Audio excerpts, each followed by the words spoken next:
G'day friends and fans, and welcome to Dave Talks Stuff Ukraine War Update for the 21st of November 2025.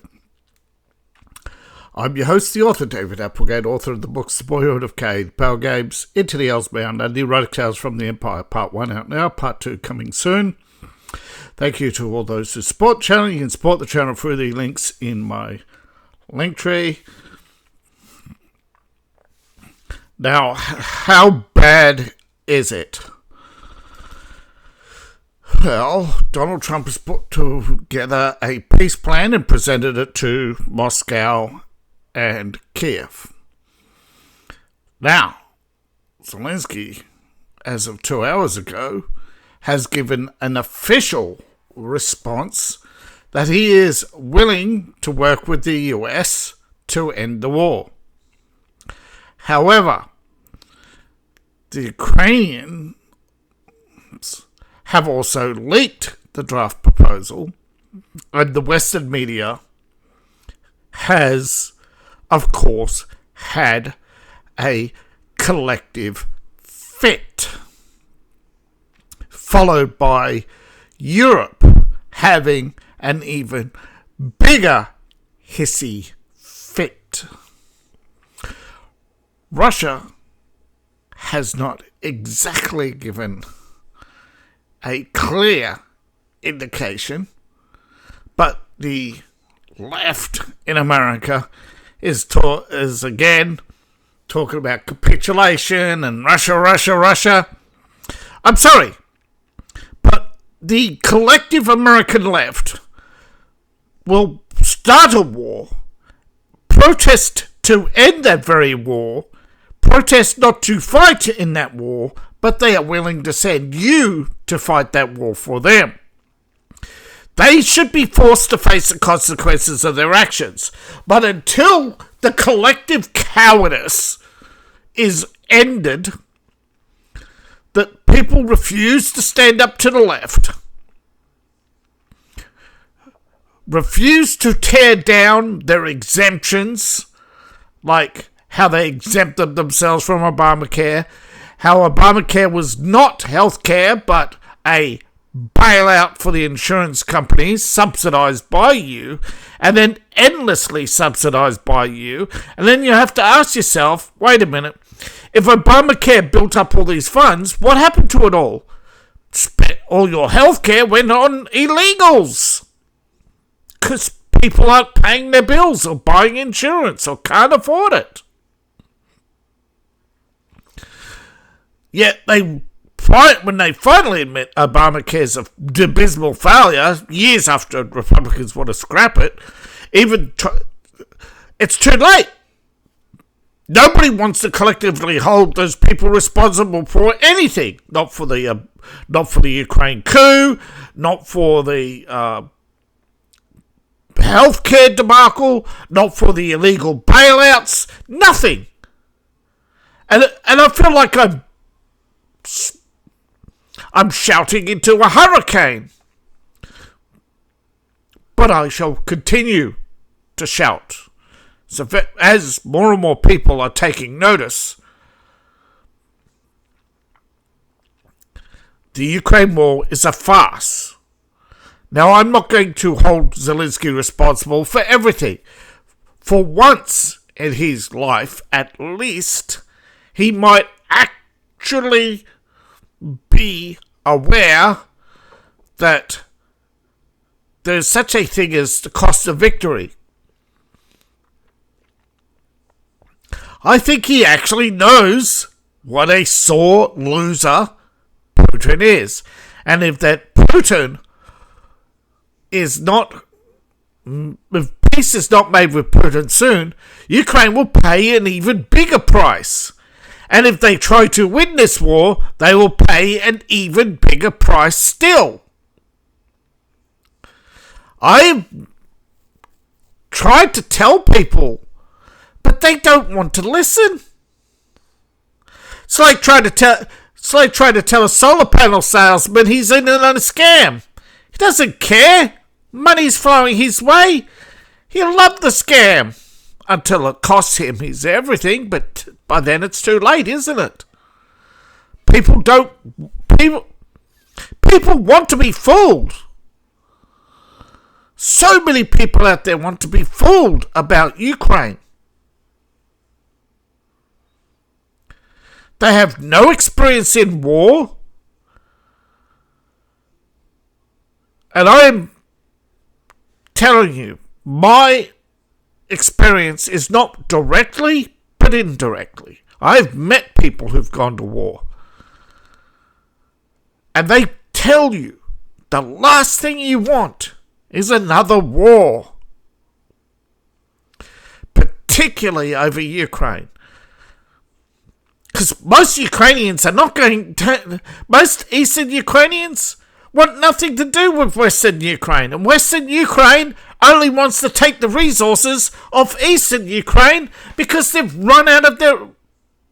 Well, not technically run out of their own resources, but they've been convinced by BlackRock and Vanguard that the only way out of their mess is to take the resources off Eastern Ukraine. And lo and behold, it goes to BlackRock. Of course, lo and behold, what most people don't understand is that BlackRock and Vanguard are going to take most of the profits for themselves.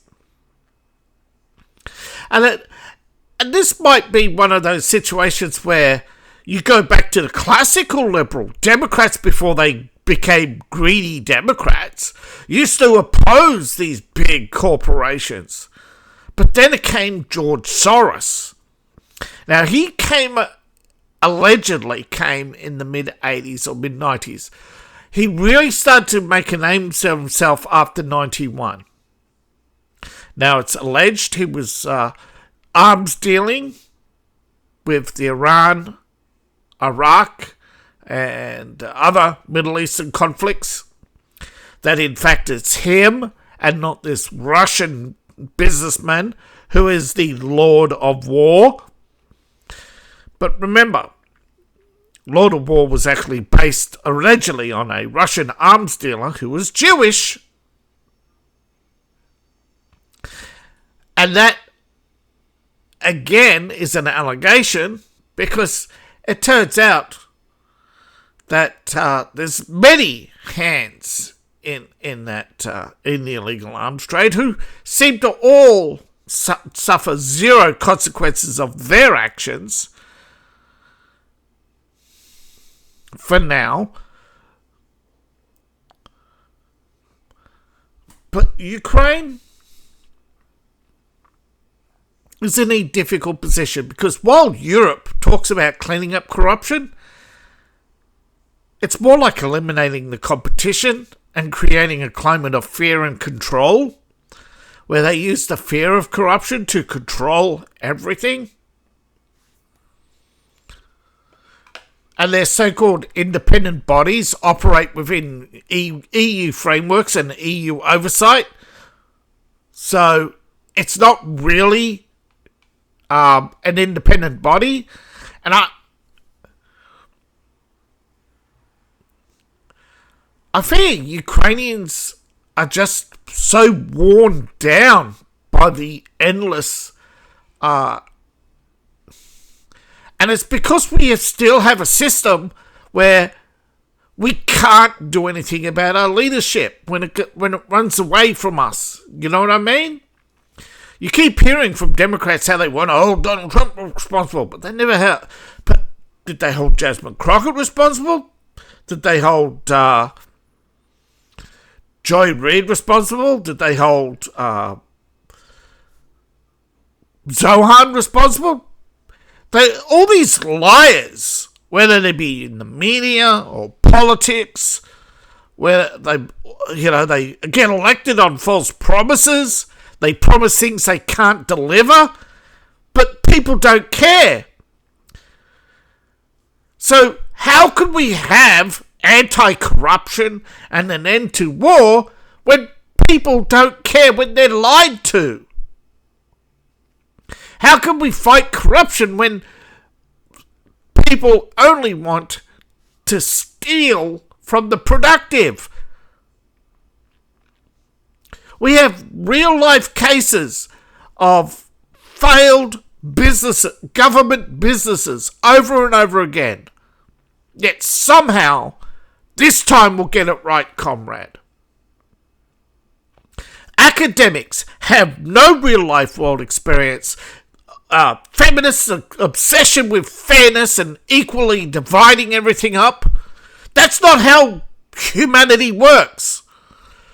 We don't have the same interests and the same needs.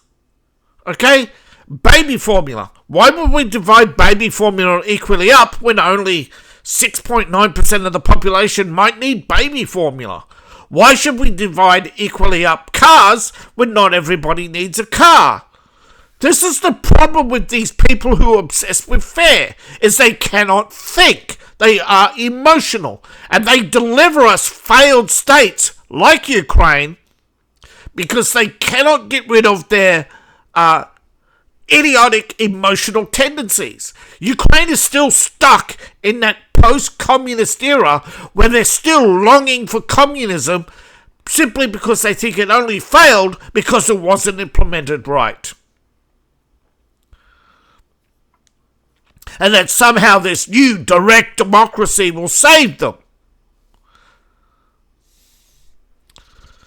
All it does is paralyze the system with endless voting. And there's no fairness or oversight. And particularly as you see with every Democrat, socialist, as soon as you disagree with them, they turn to protests, they turn to lawsuits.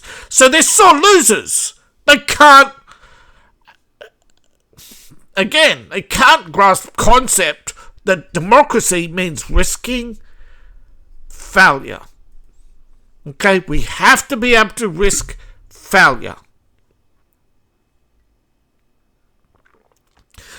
But they don't want to do that. They want someone to pick them up, kiss their boo-boo, and give them a handful of cash and say, there now, we fixed it. We took Elon's money and gave it to you. The world is healed now. Never mind that Elon knows what to do with his money. That's how he earned his more money, whereas you didn't know what to do with your money and earned even less money because you were more interested in shoes, makeup, prostitutes, or whatever you spend 90% of your income on. And I know, right, this is not poverty shaming. I'm talking about the people who have money and waste it, as opposed to those who have money and invest it. Then we get to the poor. Now, the poor are trapped by a system that the only trickle down is the tax. The tax money has to come from somewhere. So the money you earn has to go back into the system because the rich don't have money. They have to produce goods and services to get money. Those goods and services cost them money, which is borrowed. And they have to pay workers, whether they sell goods and services or not.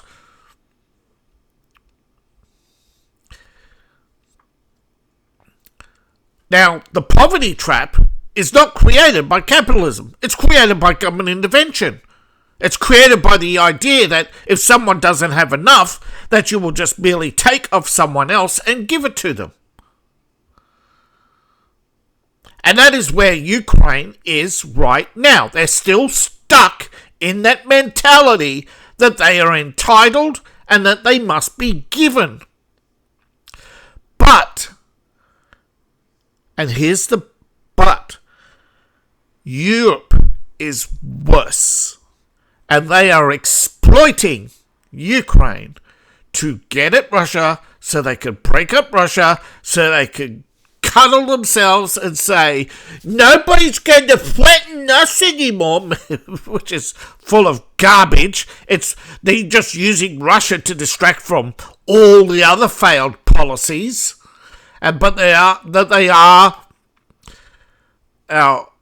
it's called misdirected anger, and that's what they're doing. They're getting you to misdirect all your anger at Elon or Russia or just Putin. Because, really, Zelensky's just at the mercy of his British Mossad handlers. But at least today we had a Russian-Ukrainian body swap. Now, again, 1,000 bodies were delivered back to Ukraine. Ukraine did not have anywhere near 1,000, or allegedly it was it's reported as under 100. It's not actually, there's no actual stats here, but other reports say that there were less than 100 fallen Russians. And apparently it was handled between the Red Cross, not between both sides directly. But there was also talks of a prisoner exchange, but no, today was a body swap. Tomorrow there might be a prisoner exchange. It won't be big, won't be song and dance, but it'll be again through Belarus, through the UN. Now, some Polish protesters asked a big question. What happened to the fence? They're talking about, they put all these troops on the border and they did all this, but where's the drones coming from? And then they get told they can't answer the question, right? They're right to say, you're telling me these tiny drones flew all the way across Ukraine and they were only tracked once they reached Poland? That's an interesting question to ask, isn't it? You're telling me that Ukraine, who is under attack, just decided that these handful of drones weren't worth shooting down, or at least reporting and saying, hey, they're still headed west, we haven't been able to shoot them down. Nothing. No notifications, nothing. A lot of people are starting to wonder if this Ukrainian saboteur was really working for Putin, or it's another false flag. And since the story's gone away, the question has been answered. It was a false flag. Poland got caught. Tusk is now embarrassed, and they don't know what to do. Yet again, Poland has been betrayed by its politicians who want to march you to war because they feel they can't control the country unless they swing their pride around. Because their Polish sausage came up short. And unfortunately, it always will. You can never satisfy a 304. If you don't know what one is, be grateful. But those who are obsessed with size are only obsessed with themselves. Now, we have a drone strike up on this area, which doesn't seem to... Now, a lot of them don't seem to make sense. But I think it's about striking not just the infrastructure, but the military infrastructure. And that there are going to be little corners of Ukraine which are not linked to the major cities of Kiev, Dnipro, Zaporizhia, Kharkiv, where Ukraine's going to have some drone operations or truck parks.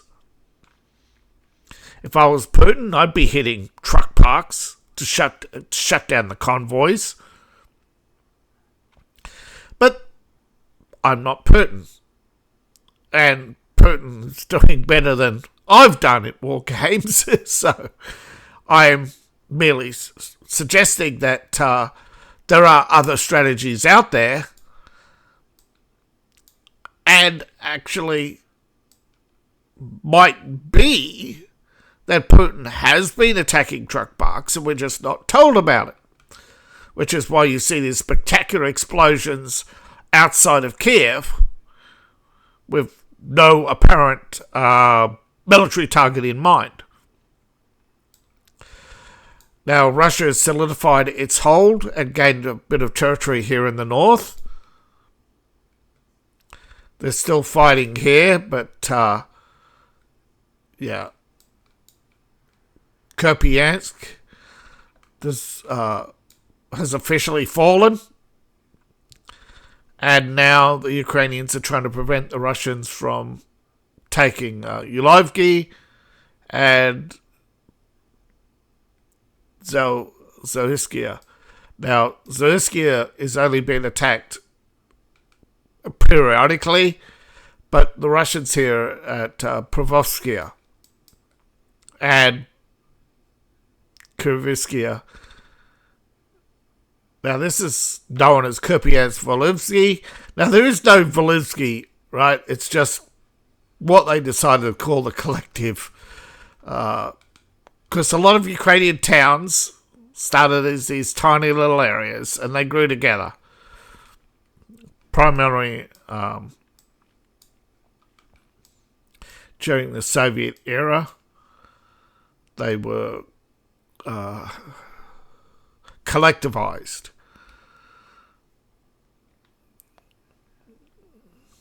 The farmland between them was industrialized, and the farmland pushed to the outskirts to create basically huge collectives where nobody owned anything, and you'll be happy. And now they want you to eat the bugs. Old habits die hard. But that doesn't mean the Ukrainians are beyond hope. Now there's been renewed fighting here with a little bit of the Russians made a bit of advance today here above Lyman and directly east of Lyman. They've also advanced here south of Lyman, and they have taken the outskirts of Zavesk in a lightning attack. The Russians have seized southern Zavesk and the surrounds, but remain stacked elsewhere, still fighting on the outskirts of Chavis Yar and Vero. Still some fighting here, nothing going on in Kosk, but south of Kosk, renewed fighting. No gains. No significant gains, just changes to the map here in the centre. Although, as you can see, the Russians are headed towards Billy here. They've taken a little bit of some blocks in Roddy. They've taken the last of the holdouts in Pavosk in street battles. They're slowly closing the gap here on Myriad. So there's been a little bit of advance here as well. Clearly now cutting off Huli completely, as you can see. There's very little gap and no major road that they're going to cut off Myriad, not completely, but basically make it hard for vehicles to come in and make it so the Ukrainians have to sneak out at night. Now, Russia's made small gains elsewhere, as you can see. They're moving in on, well, actually not small gains, but yeah, significant gains north of Hulapol. So they're now cutting it off from here in Bobrovsky. Although when you zoom out, yeah. And they're going to cut off, probably cut through here, start cauldroning, forming a cauldron around Timu. But here, as you can see, the Russians advanced. Though Orsk is still holding out, renewed fighting for the road to Zaporozhye, renewed attacks on Kom and other areas, renewed attacks on Zaporozhye in the last few hours. Kherson basically is a daily artillery duel. Attacks on the port of Odessa, including drones reported hitting ships. Though they've cleared the port, still many docks are damaged. Ukraine has managed only a few retaliatory drone strikes, but Russia's hit them back even harder. These are old stories. One of the buildings clipped by a incoming missile as it was falling.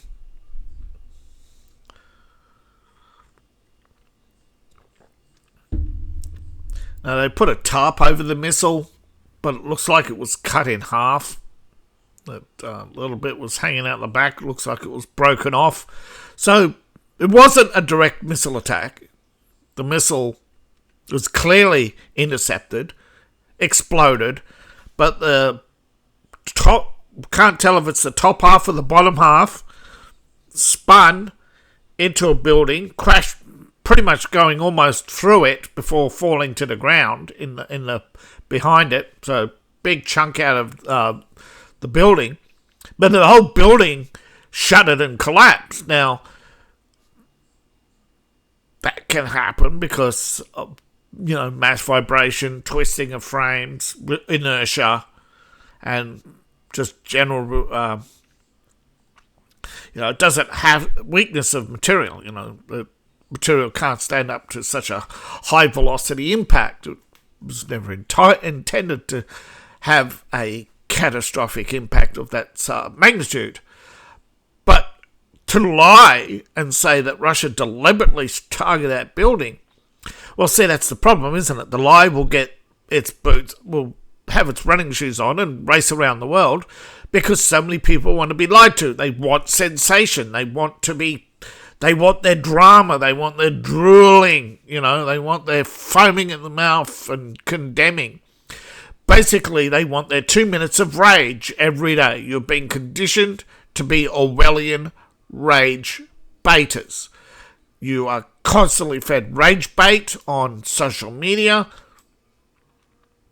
And the fact that you click on my videos means that something conscious within you is aware that you're being manipulated and you want alternative news. Now, other alternative news sites as well are suffering. Okay, viewership, what they say, viewership is down 22%.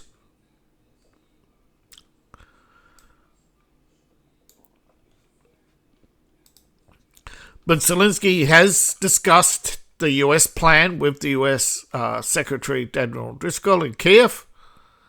So, this is a name I'm not familiar with, but he's going to speak with the US President in coming days to work out the fundamentals of the 28-point plan, though it does appear Ukraine will cede some territory and weapons. It's only parts of eastern Ukraine that they already control in return for a US security guarantee for Ukraine and Europe against further aggression. Now, this hasn't been confirmed, but it does address Zelensky's concerns and may actually be genuine concerns in that, remember, Zelensky used a peace plan to rearm. So did Russia. So was China. Almost every country in the world has used lulls in fighting to rearm. So it's not without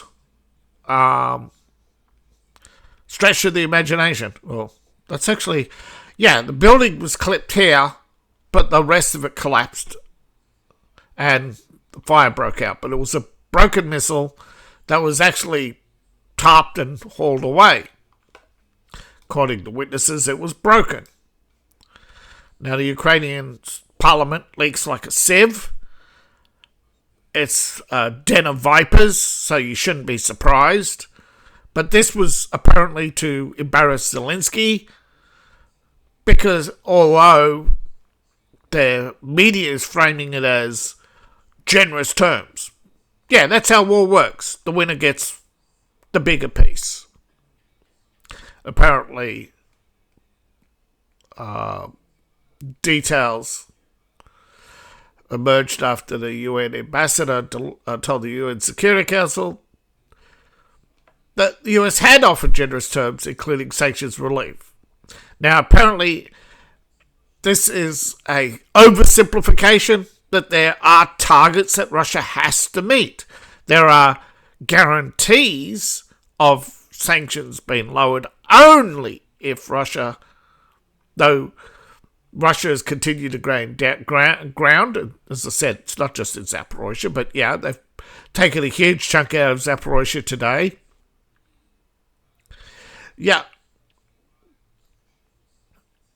Now, according to this, Crimea, Lugansk, and Donetsk will be recognized as de facto Russia. It's the rest.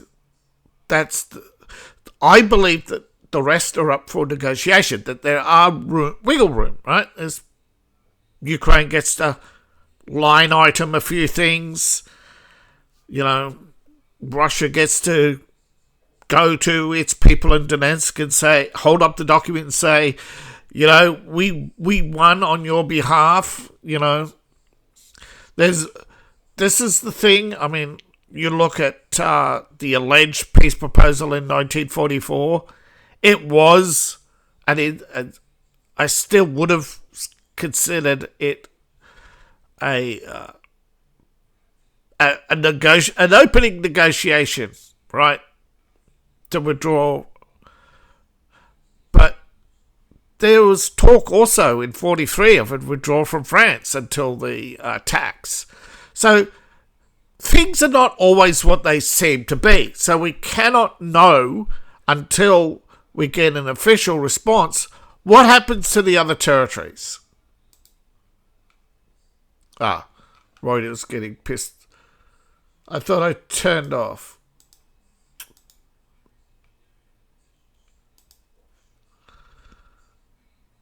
Why? Must have updated. Yeah, there was a exchange. What was I looking for? Yeah, this was the first article that mentioned it. US soon after the US published in the UN to the UN Security Council the proposed peace plan for discussion. Europe, without reading it, by the way, they did not read it. They were furious. They demanded that the peace plan be altered to reflect European values, European concerns, and then they altered that press release to say, no, we mean Ukraine. We're acting on the behalf of Ukraine. It appears Europe doesn't know Zelensky had put out his own statement that he was willing to work with the US on the 28 points. So obviously there must be items of negotiation. There must be some sort of rebuilding plan there for Ukraine. That investment must be there. And also that Zelensky must realize that Ukraine cannot repay within 150 years its debt. And that anything that he does is just now in the hands of future governments, that he will be irrelevant unless he does something spectacular. Because he'll be just another, wartime prime minister of an obscure country. That doesn't sit well with the ego.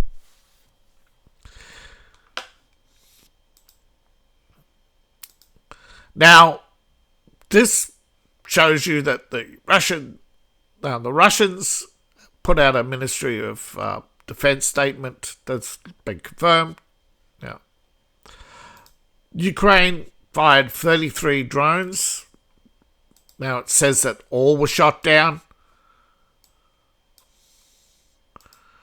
So we go back here, and this fire could be from a crash debris. It appears to be a factory or warehouse area, industrial area, and it's a small fire. So this was probably I'm not going to say a Russian defense industry, because it has no signage. Okay, most of Russia, a lot of factories in Russia are very, very prominent in what they are. When they don't have a sign, they are government, and you don't know what happens. So I'm not going to say that it's a military, but it could be a defense industry. But it's definitely a Russian government facility because it doesn't have a sign. Usually they just have the locals know not to go near it, and it's usually out of the way so that if anybody does go near it, they must be spy comrade. Now, Ukrainian law. This actually happened recently when a military blogger, maybe out of curiosity, but he went to what used to be part of the Forbidden Zone. It's known as Star City, but parts of it are open to foreign tourists. Now, he asked about production, and that's a state secret in Russia. It's a state secret in most countries, but in Russia, asking about the production levels of a factory can get you in up to 10 years in prison. Now, he got let out after a short time, only due to intervention. But this happens in Ukraine. This happens around the world. Usually it doesn't get to court. Usually most people are expelled for being stupid. But there are bloggers who want inside information. They want to know exactly how many bullets a factory can produce. Well, it actually depends. It actually does vary greatly how much a factory can produce, because not all bullets are produced the same, and a lot of military bullets, if you've seen how mass production, they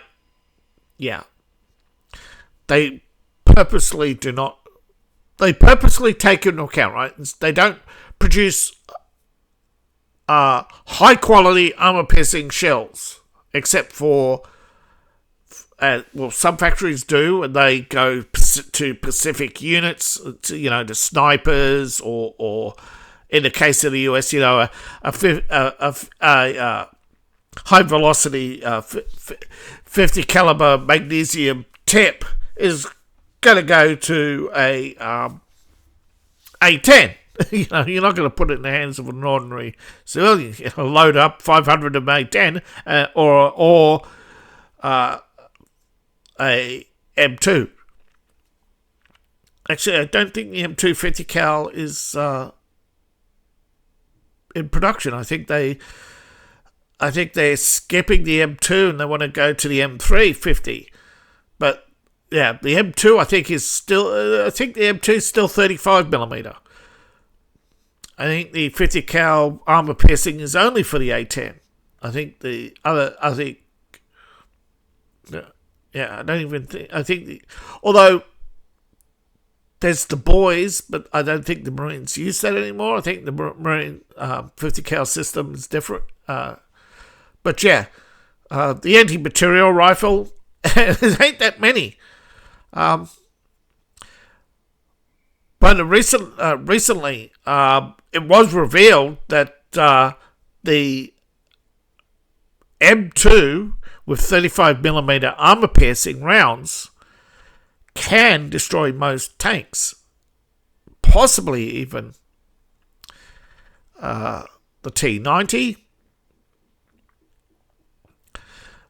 Now, it is only declassification goes up to the Second Gulf War for the M2. So the information is old, but apparently the M2 in Ukraine outperforms any other tank, including the Abrams, and that the Abrams have struggled because of fuel, parts, and they are prime targets, so they get hit with lots of drones as soon as they appear.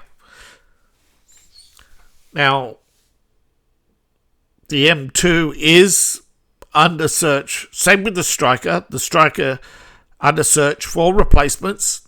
Now, one of the reasons why is increased payload, which means they have to lengthen it.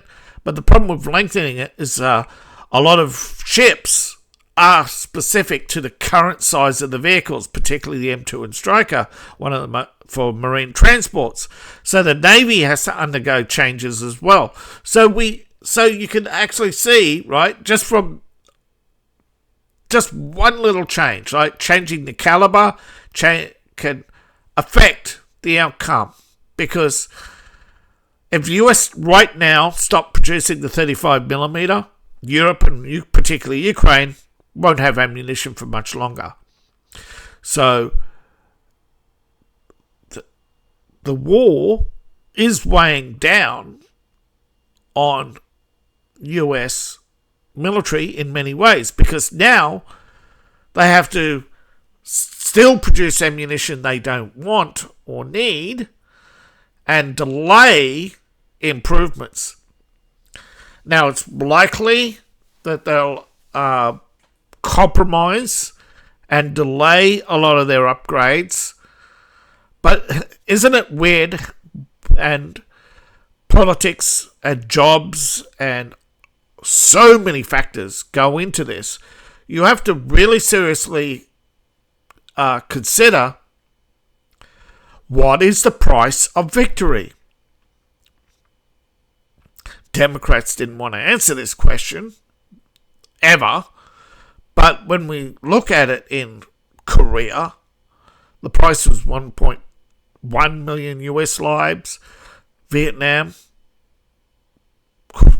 Panama wasn't as bad, and it was very quick. But had Panama prolonged, a lot of people would say, geez, that could have gone sour very quickly if most of the Panamanians had remained loyal to Noriega. But I think it was at a time where a lot of people knew in Panama how corrupt Noriega was, and, you know, whereas today, you can imagine, they know how corrupt Maduro is, but they cling to him still. You know what I mean? It's a different time. I think if the US had acted 20 years ago in Venezuela, it would have been different. Same in Colombia. But again, Democrats didn't want to answer the question, what is the price of victory? What's the price of non-intervention? And of course, when you mishandle intervention like Ukraine, you end up costing more lives. And the intervention in Ukraine has definitely cost more lives than it is far worth. Millions of Ukrainians have died, millions more displaced, and millions more are never going to have a peaceful life. They've had their farms, their countryside is ruined, their farms ruined, their country's reputation is ruined. All they had to do, right, 2014, right, if these politicians were so corrupt, but no. We had to have a job for Joe Biden's son, didn't we? We had to have a pro-EU president. And when the president wasn't pro-EU enough, they still chased him out. They still lie about it today. Oh, no, it's not a coup. Poroshenko was corrupt. No, he was working with you. He just wasn't willing to end neutrality of Ukraine for you. So you labelled him corrupt, and yet the very people who were corrupt, you put in the power because they were willing to kill to gain favour with you. All because the UK wants its war with Russia. Because they're the mouse that barked. Or the lion who roared, whatever you want to call it. But those days of UK dominance are over. You don't have an empire. You don't, even the Commonwealth would fracture and India would take it over in a heartbeat.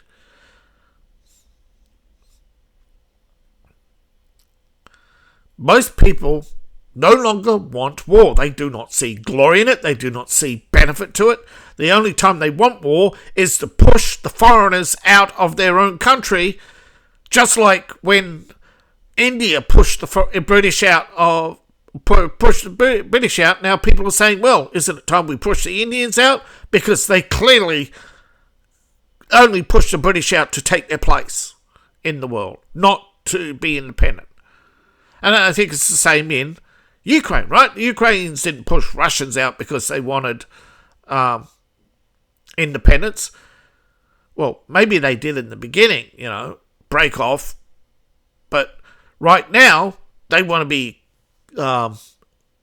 EU's number one second son. We'll kill the golden calf. Welcome home. We kill the golden calf. We give you new clothes. We give you inheritance. We give you everything, son. This is why the EU rejects the US plan, because it doesn't give them Ukraine. It gives Ukraine, what's left of it.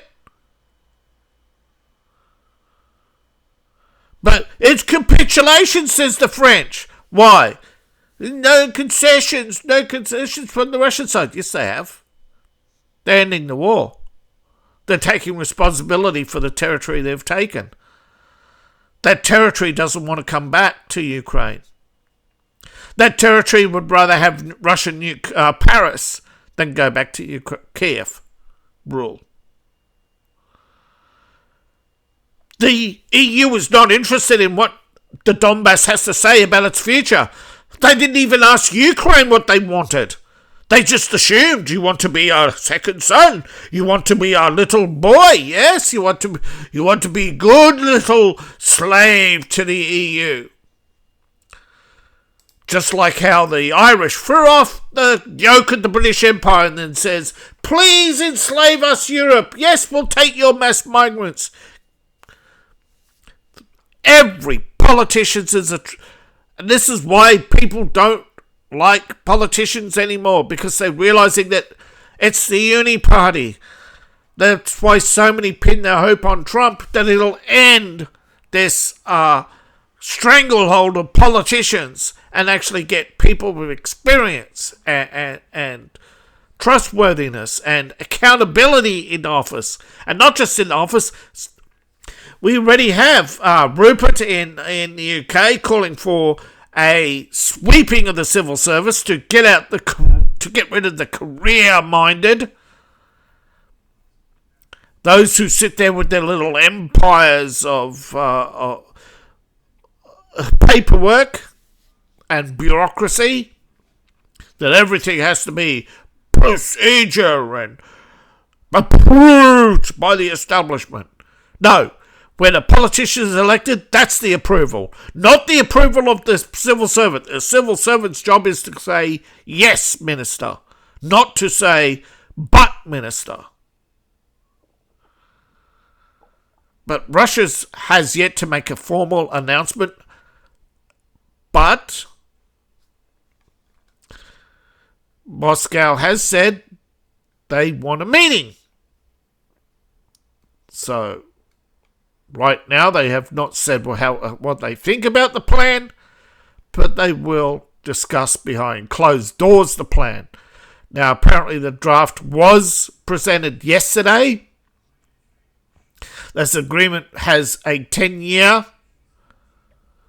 a 10-year US guarantee for 10 years on approval of Ukraine, the US, the European Union, NATO, and Russia. He's saying the quiet part loud now, isn't he?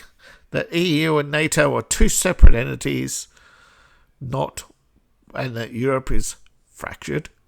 Europe is not united. And that the European Union, not the European nations. So, Europe, you're occupied.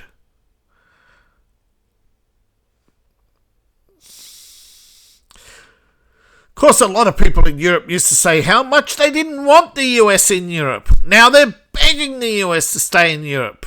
They can't make up their mind, folks. You really can't. If I wrote a story about this seesawing politics of the last 40 years and tried to condense it down in one novel in the career of Ursula von der Leyen, you would say, there's no such person. There's nobody that stupid or that corrupt and gets away with it. That's the power of denial. That's the power of cognitive dissonance. That's the power of believing politicians. That's the power of thinking that your side is perfect. I know the Republicans aren't perfect. I'm not a Republican. I'm not American. But I do recognize that a lot of Americans are upset with the Republican Party and want Trump to sweep house, but these are things for their primary elections, not their conservative tier system, right? First you have the primaries, where you choose the candidates, and that's where issues should be hammered out. The problem is that most Americans don't do that. They want to hammer them out in general elections. That the best candidate will win. No, that's not how it works. The best candidate doesn't win. The most manipulative wins. Donald Trump proved that to you all when he lost in 2020. That the government, that the elections aren't fair. The majority don't turn out, and when they do, it's a mess. The system can't handle it. There's no accountability for mistakes or when public servants don't do their job or don't falsely report. There's nothing. There's no accountability. They hold hearings and go around in circles and have big recounts, and when the recount comes up, hundreds of thousands of votes missing. What happens? They box everything up and put it all away and nothing gets done. Nobody will vote on it. Nobody will touch it. Hey, Arizona. Nobody wants the truth. The courts will just intervene and say, no. You can't. We can't have the courts decide the elections.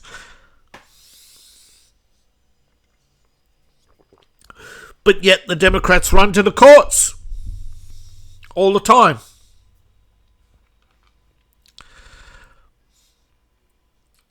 President Trump is exposing day by day that bureaucracies, not governments, are in charge.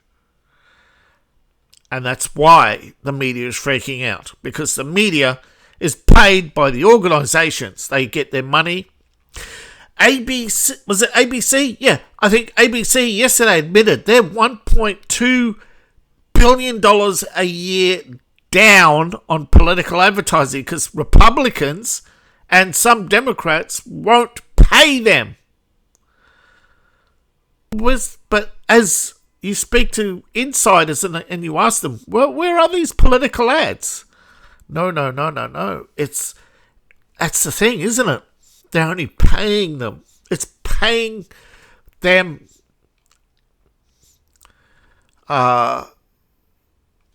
I forget the term they use, but, gratis or something, it's gratitude money, it's political influence. It's semi-legal, but nobody wants to test the case that you're buying the media. It's a First Amendment issue. You have to prove that it was corrupt payment, and you're never going to get the media to admit that they're being paid to withhold stories or put a political spin on a story. But trust me, Dana Walsh wouldn't do it for free. Joy Reid, look at what happened with Maddow. They wanted to cut her pay from, 1.28 million to 1.1 million a week? A week! And yet, you had to pay your fair share. It's like they get paid millions to lie to you. The system's rigged against people like us. People who believe in truth, not politics. People who don't want rulers. We want representatives. We want governments who will enact our will, not their will. And governments who will put the economy on an even keel and keep it there, not bail out the bullshit, not prop up the corrupt. But until we have a system of justice that where a judge can be a judge when found to be corrupt is taken down, removed from office. How many corrupt judges have been removed? So look at how many people have gone falsely to jail. In some countries it's as high as 20%, but nothing ever happens to the judges. You can't always blame the prosecutor, but in some cases, particularly in New York, particularly with a certain New York prosecutor right now, they rig cases again and select juries based on politics who will vote the way they want to. They hold these grand juries all the time, and they start getting to a feel of who's going to do what for them, and they put them into the trial. And yeah, this jury rigging, these professional jury consultants. Once money starts getting involved in the justice system, and so Ukraine will not see peace when the EU wants to stick its finger in the pie and say, not without our permission. Well, I'm sorry, when you lose a war, you don't have permission. You have to, right? And if you want unconditional surrender, you'll find out the cost of victory may hurt Russia, but they'll hurt you more.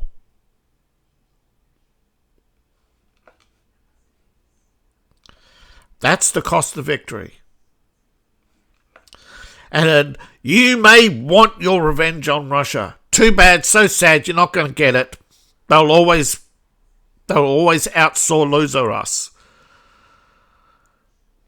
Okay? They've had 450 years of being beaten around the head by everybody. They're not going to put up with our shit. And we shouldn't put up with the shit.